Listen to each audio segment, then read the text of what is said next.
Hi, I'm Dave, and today I'll be talking about my reconciliation speech. It's time to feel our deep connection to the land, take part in our tradition, and know how our diverse nation is. That's what the group of indigenous people from Destination Indigenous have said, and that's what they desire for our future. They are our neighbors and they are our friends, and we need to change the way we have our relationships with them and make them stronger.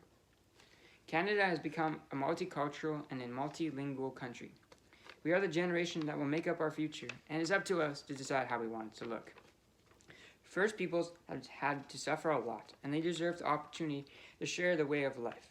But how will we know and meet and learn from them and include them? Jason Peters, the CEO of Aboriginal Sports and Recreation in New Brunswick, said this about creating relationships. To build trust, you need to start meeting people. To build a strong relationship with the first people, it's important to understand and begin building trust. This is vital during a relationship. How else will you get to know them if you don't talk to them and meet them first? Talk to elders, the youth, and just begin a casual conversation. We can learn from their stories and history if we just get to know them. A simple conversation can help us learn where their pain came from and understand their culture, which is important to them. Jason Peters has said, the best way in creating a relationship for a First Nations community is going around and start talking to people. Asking questions is the best way to begin a relationship and to get to know somebody. One way to get to know a First Nation person is to ask them about their culture, past history, and lifestyles. Asking deep questions can also build a relationship.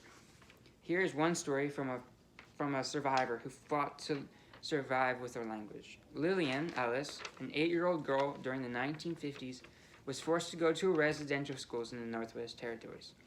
She was one out of 150,000 students or children who were forced to go to these residential schools as part of the government's plan to eliminate the Indigenous.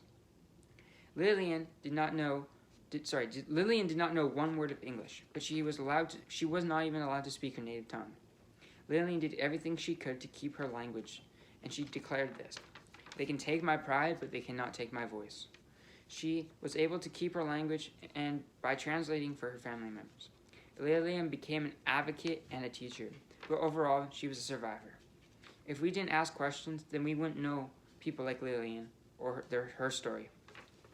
We wouldn't be able to begin or understand the pain that these children endured through these schools if we didn't take the time to know them. They are our neighbors and they are our friends. We should include them and invite them. But overall, building relationship only works if you put that work into that relationship. But overall, the past is the past, but the pain is still present. But as a youth of this generation, we can choose how we want our future to look. It's important to understand that their pain came from these schools, but we can help heal them from the past.